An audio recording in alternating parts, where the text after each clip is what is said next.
The bilateral trading relationship between Belgium and Nigeria has been growing in recent years. Between 2014 and 2021, exports from Nigeria to Belgium more than quadrupled, growing from $74.4 million in 2014 to $333.7 million in 2021. Exports from Belgium to Nigeria have risen as well, going from $863.5 million in 2014 to $2.5 billion in 2021, an increase of 198%. The bulk of the trade between the two countries revolves around petroleum products. Nigeria exports natural gas to Belgium and imports refined petroleum products like petrol, aviation fuel, and kerosene. However, with Nigeria's petroleum output declining, both countries are keen to see the partnership expand beyond oil. Thomas de Beule, the Chief Operating Officer of A-Law International Antwerp, and Collins Nweke, the Director of Business Development at the Belgium-Luxembourg-Nigeria Chamber of Commerce, join me to look at how the plan to promote mutual development is coming along. Gentlemen, welcome to Business Edge. Thank you for joining me. Thank you. Thank you so much, Tolu, for having us. Thank you. So, Thomas, let me start the conversation with you. We can see that Nigeria and Belgium's relationship has largely revolved around petroleum products, but we have a world that's moving away from all of this, moving towards more of an energy transition. And then the issues with Nigeria's oil and gas industry have definitely affected output. What are the plans in terms of moving this bilateral relationship between the two countries beyond oil? Yes, no, that's an excellent question. And I would say, we have to look at the sectors where Belgium is known for. So when we look at Belgium, Belgium is very good in innovation, and that's across the board of sectors. But then, if we look at the sectors that are interesting for Nigeria, then we are thinking about agriculture, construction, and healthcare. So I'm happy that, amongst the delegation, I think we are having about 28 Flemish companies, Belgian companies here this week. We have companies that are in agriculture, that are in healthcare, and also construction. So I think these three sectors, we are really looking to strengthen those collaborations between Belgium and Nigeria. So, Collins, now, when we look at the questions, the inquiries that you get at the Belgium, Luxembourg, Nigeria Chamber of Commerce, and of course the fact that you're fielding questions from those interested in doing business in Nigeria, what are investors and companies looking for? What are some of the questions they're seeking answers to when it comes to them investing in Nigeria? Thank you, Tolu. Essentially, we have three blocks of investors and the inquiries that they make. Now, we have those that we call the freshers. These are individual businesses, that have not connected yet with Nigeria and Belgium, and they see the opportunities and now they want to connect. And then you have the second block, which is actually those who already are operating out of Nigeria or doing business with Nigeria.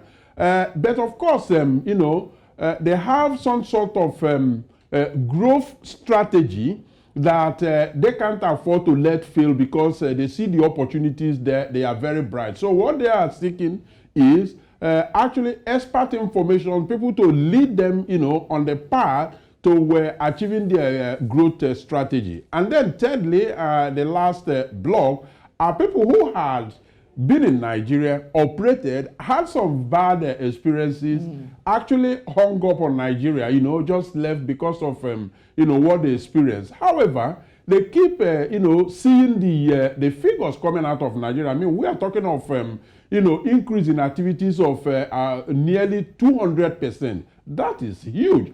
And so it gave them time to begin to reflect. Could it have been that there were things we did wrong?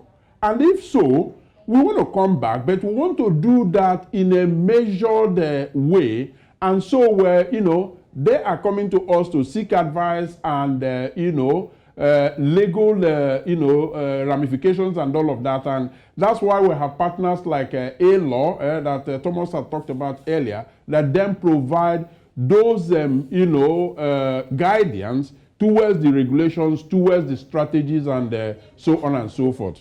Okay, so Collins, let me stay with you because when we look at the data, trade is a numbers game. And as I said earlier, in 2021, Belgium exported about $2.5 billion worth of goods or exports to Nigeria, while Nigeria exported just around 373 million back to Belgium. And we can see there's a very obvious trade deficit. And you mentioned a third block of investors, those who may have done business in Nigeria, somehow gotten their fingers burnt. But we shouldn't also underestimate the PR that goes into that. Somebody who has previously invested in Nigeria before, had a very difficult time, will likely probably try to dissuade somebody else who's looking to invest in Nigeria. So now this is a Nigeria-sided question. What can the country do differently to take advantage of its relationship with Belgium and to sort of change these numbers, bring about a more equal trading relationship? Yeah, it's a two-edged sword. I mean, it's not a one-way traffic. By that, I mean that when these companies make their reflections, they actually find that on their own, they may have been areas that they actually hurried into without a proper feasibility plan. They may have actually contravened some of the regulations and legislation because, I mean, it's a very, very seriously regulated environment. And so you need the guidance to be able to navigate the terrain. And so our advice is, listen, don't go it alone. There are a number of companies, legal companies, strategic business development and business management companies that can help to guide you. And so they are prepared, irrespective of the disappointment. And let me state this. The reason they are coming back is because they are not blind to these fantastic figures coming out. And then on the side of Nigeria, well, I would say that efforts are being made actually to normalize the situation in terms of ease of doing business. There are a few things that they can do in that area, and indeed evidence are that they are doing that. There are other areas, long term, that they have to work on, power and so on and so forth. But like the Belgian ambassador jokingly said, during the reception in his residence, when power, just went off, he said, there you go. That's a business opportunity for those of you that are in that sector. So you see, even with the areas that things aren't working well, there are business opportunities, and the Belgians have very long and sensitive nose for investments where they matter, and that is why they are with us in Nigeria. And this leads me to my next question, which takes me to Thomas now. During the last 21 years of exports of Belgium to Nigeria, we've seen it increase at an annualized rate of over 12%. And we talked about the fact from 1999, which was around $181 million, to about $2.5 billion in 2021. So to balance out this relationship, we see Belgium looking beyond oil. So, Thomas, what else does Belgium need from Nigeria? What else is Belgium looking for when we want to look at balancing this relationship? Yeah, well, I think it's, as Mr. Collins mentioned, it's a two-way street. And actually an idea that we've been also pushing to Nigerian companies is also think about looking at Belgium as a hub, as a gateway to Europe. Because I think it's a huge opportunity also for Nigerian companies to think about investing in Belgium, and especially Flanders.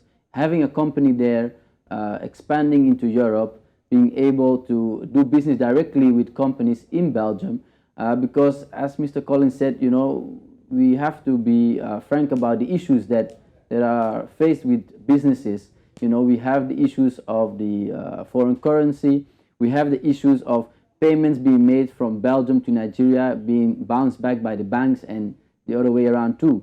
So we are also really pushing that idea for Nigerian companies to look at Belgium to invest. And then, as I mentioned earlier, I think really these three key sectors, agriculture, construction, and healthcare, should be the main focus for the coming, I would say, 10 years to look for investment and opportunities there. And amongst our clientele, we have companies in agriculture, in construction, and in healthcare that are looking to invest and do business in Nigeria. And I must say that this is, supported by the Embassy of Nigeria in Belgium. And I must say that Nigeria must be very thankful for the Honorable Ambassador that you have in Brussels. He's a key partner of ALO and also of the Chamber in Belgium. And we believe that together we have to really start a campaign to rebrand Nigeria as an investment hub in West Africa.